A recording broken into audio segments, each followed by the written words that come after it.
Welcome to the One Question Leadership Podcast. My name is Dr. Patty Robbie Keller, and I'm the Sports Administration Program Director at Boston College. I manage the Masters in Sports Administration. What I love about our program and leading our program is that all our faculty work in sports. Our students get the excellent experience that they bring to the table, the education, and their network. So when our students leave our program, most of them are already set up with a job in sports. We give you open opportunities to find so many different avenues to work in sport. Our program is very explosive and dynamic, and we hope you come and check us out. Our entire program is $42,000 a year, and it can be done in 18 months, online or in person. Thank you for listening, and enjoy the episode.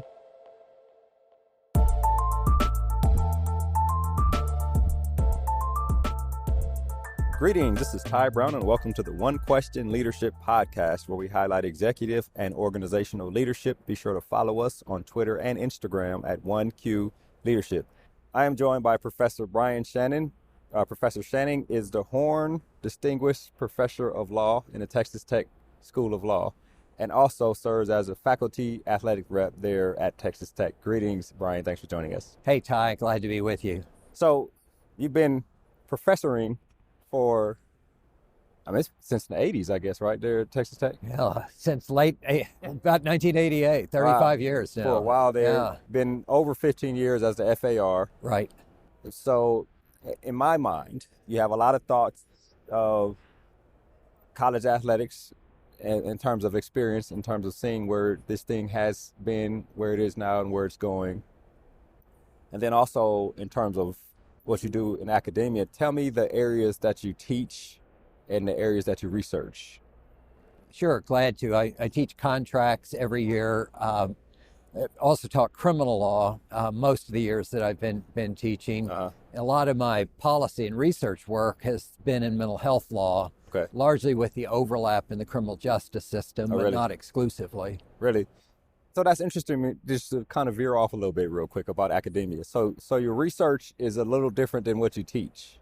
Tell me about that. That's right. In my early years, I was also teaching a mental health law course called Law and Psychiatry.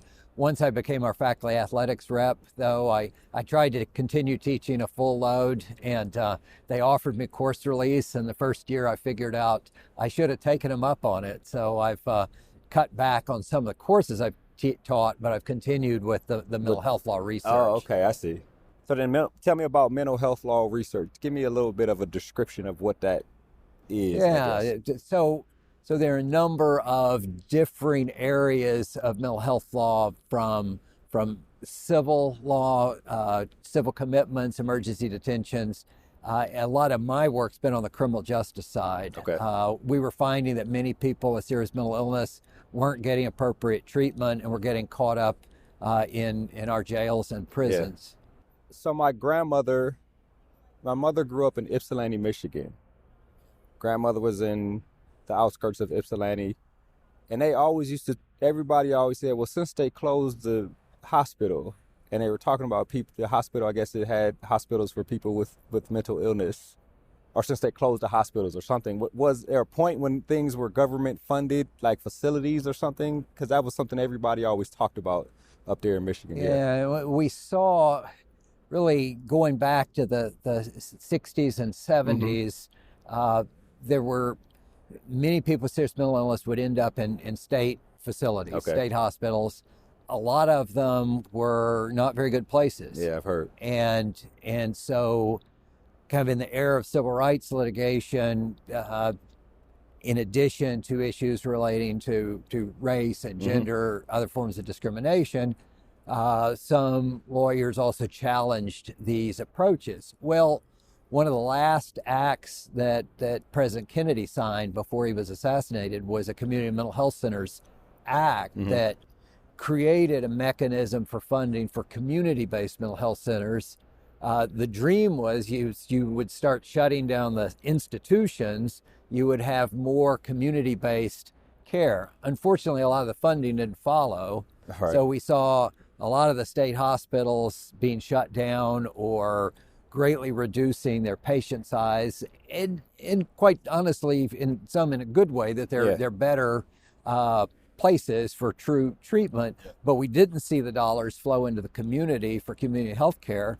And so we've unfortunately seen almost a trans-institutionalization into the criminal justice system. Oh, wow. Okay. They shut those down. They didn't provide the community resource. Right. And then you just see people. And today we're catching up. We're trying to do more with additional mental health resources for community treatment and getting people identified early into services if needed. Yeah. And the stigma isn't as bad as it was back then. Yeah, significant changes. And my interest in the area really stemmed from having a family member, a younger brother who got ill when he was a senior in college. And thankfully a well-meaning, caring roommate got scared about his conduct, called my parents, said, I'm really worried about my brother. And they intervened. What we often see, though, with a symptom of some of the serious mental illnesses is a symptom called anosognosia. It means a lack of insight. You know, when your leg hurts or you've got, a problem with your arm or wrist, your brain's telling you there's a problem. Unfortunately, with these mental illnesses, there's a lack of insight of even knowing anything's wrong. Wow. And so then there's an unwillingness to get help. And you'll see individuals say, oh, nothing wrong with me, something wrong with you. Self-responsibility, which and so we've got civil systems in place that the state can intervene with what's called an emergency intervention or emergency detention to try and get somebody in a mental health crisis at least seen by a doc and possibly into services. Yeah, which is excellent, right? Yeah. 16 years as a faculty athletics rep there at Texas Tech. And over the last probably 16 years, we've seen where mental health has gone from this stigma thing in the community to where people are acknowledging that, hey, there may be something, taking the self-responsibility, personal responsibility, to even where we see it where student athletes, well, students in general, but definitely student athletes are saying, hey, we need something for us. Yeah, we've seen a sea change in an era of great stigma where people didn't want to talk about it, didn't want to raise the possibility that there was something going on, something wrong.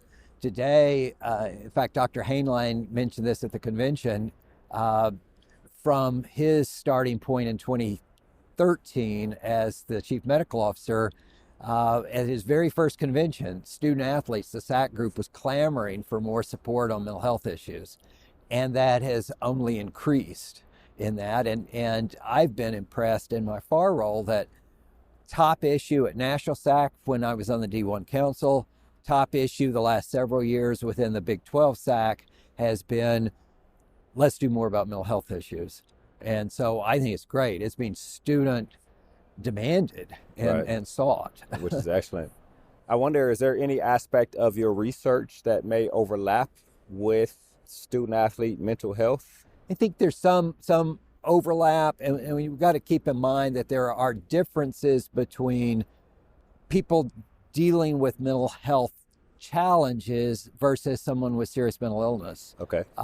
And sometimes it's hard to know delineate a difference because you can have an individual who may be depressed who might also have serious depressive illness, but by and large, I mean, the mental health issues that student athletes are dealing with, thankfully, are not serious mental illnesses.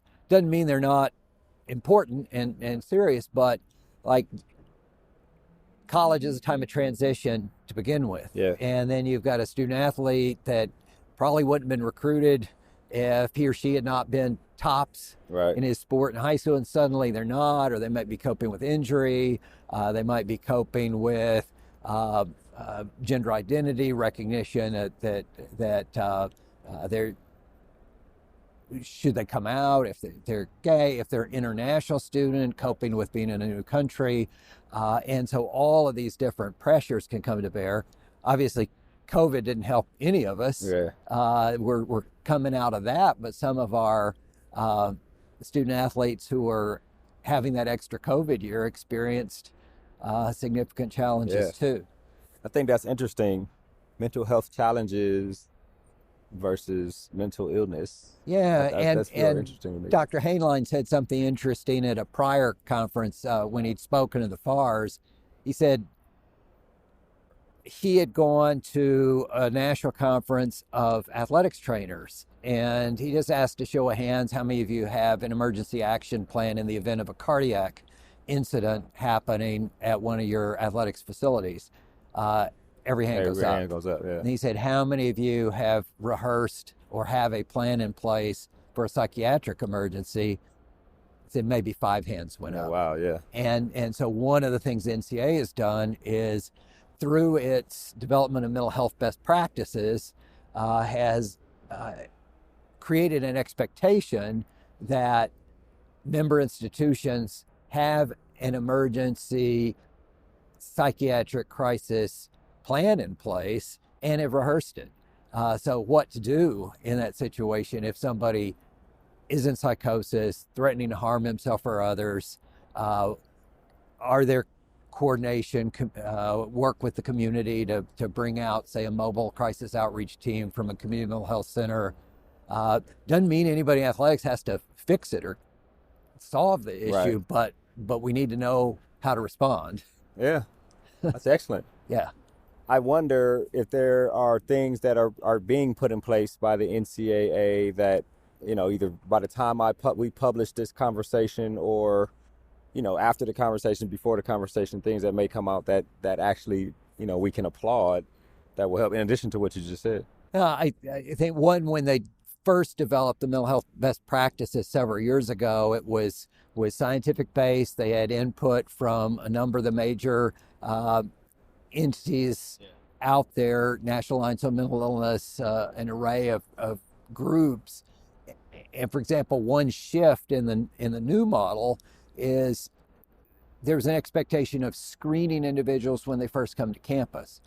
Well, that's screening a lot of times 18-year-olds, but some of these mental health issues start to arise after someone's Well, you mentioned there. Your brother was senior year in college, right? Senior year in college. Some of the serious mental illness like schizophrenia, bipolar disorder, major depression often have an onset late teens, early 20s.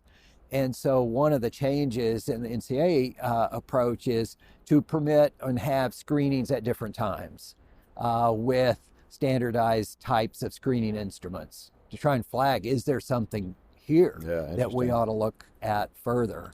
There's also been an expectation that each institution will have somebody who's a licensed mental health professional or more, which I think is very important, right? 100%, yeah.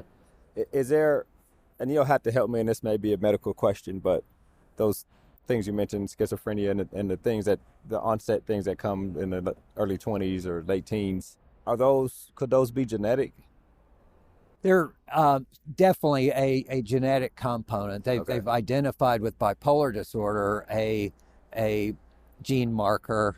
You have to keep in mind, we probably know about as much about the brain today that we knew about the rest of the body 100 years ago. Right, exactly, yeah. But the diagnostics, the studies, the analysis is so much better now to be able to have brain imaging and other sorts of approaches and tests. But for example, with schizophrenia, they've done some studies of identical twins, and you'd think, identical twins, they've got the same genes. With siblings generally, whereas in the general population there may be a 1% possibility that somebody might get schizophrenia, which is still a lot, 1 in 100. With siblings, generally it might be 2%. With identical twins, the concordance is 50%. Wow. Yeah. So there's definitely something genetic. Yeah. What they're trying to study now is, well, why did it trigger in this twin and not the other? Mm-hmm. So it's not clearly all genetic. So then in the testing, are they testing gene markers, or are they? I don't think it's gotten that developed. They're not that far yet. At this point. Often the diagnosis is more tied to the nature of the person's symptoms and then how they may respond to certain medications. Oh, so it's really until something shows up. we don't necessarily know anything kind of situation. Often. And so, for example, there's a lot of stigma around schizophrenia. It's some of the old kind of poor images from media and all. It's not split personality. It's not three faces of Eve or Sybil or anything like that. It's a thought disease. Their thinking is disordered. They may be experiencing auditory or visual hallucinations, feelings of paranoia, and it can become quite acute in terms of psychosis. On the other hand, we now know it's imminently treatable if somebody's identified and gets onto the medications. The medications today are so much better than they were at one time. Same with depressive illness, bipolar. There are available treatments, and it's not just throwing pills. There's also, like dealing with any other kind of disease, somebody has to, I think it's going to do better if they understand I've got a disease, I ought to take my meds, etc. If they own up to the personal and unfortunately, there's not a cure, just like there's no cure for diabetes. But we know that with regular treatment, you can manage. It's very manageable. Which is interesting. So in terms of your role as faculty athletics rep, when we do our jobs and whatever responsibilities we have, we always do our best to do it at a high level, whatever it is, right? And if you're an overachiever, where's the line to overachieve? I'm always going to try to overachieve. But there are things that just interest us, and we always find ourselves going towards those things. Is this area the thing that, as a FAR, in addition to all the other things that FARs are responsible, is this one of the areas that you find yourself leaning into? I do think so. I mean, one, because I've had a personal interest. Exactly. But two, one of the things that I think we're tasked with as FARs is to try and have an appreciation and support for student-athlete welfare. Right. And I'm not saying ADs and coaches don't, but we're not being judged on wins and losses. Right. And we want to position ourselves as advocates for the student athletes in that sense, and use our position in trying to, if need be, persuade the AD or the president, the director of sports medicine, that, hey, we really need to have a more robust array of offerings with respect to services. I will say, and I can only speak for Texas Tech largely and other universities in the Big 12, we've certainly seen a lot more emphasis in our athletics departments of having, not just because the NCAA said so, but to have mental health licensed professionals, have that access for our student athletes, let it be known that it's available. Unfortunately, our campuses are struggling as student bodies have grown. The services available across campus might be challenging too. Yeah, right. Now, one positive, I guess, if we're going to find one about COVID, is in this area, telepsych expanded considerably. Okay. Yeah. And that's also giving universities and other providers opportunities to see more people who might be in need. And I'm not saying most student athletes are going to have a serious mental illness. In fact, the opposite is true. But they may well benefit from having somebody they can talk to and coping with the mental health challenges of daily living and being a student athlete under the spotlight. Another thing, one of the I understand one of the focuses of the new revised mental health best practices is looking at additional pressures on student athletes in the sports betting area, in the NIL arena, more, I guess, aggressive actors in social media with, singling out or trying to humiliate somebody if something hadn't gone well in a prior game.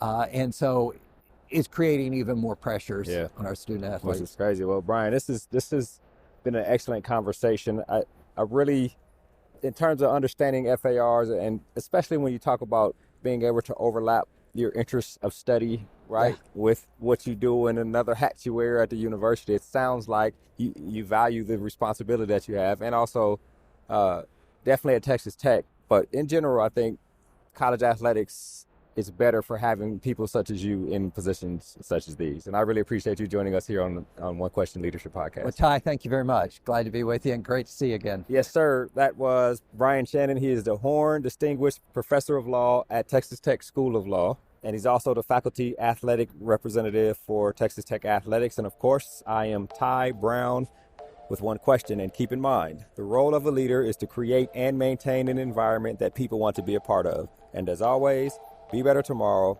than you are today.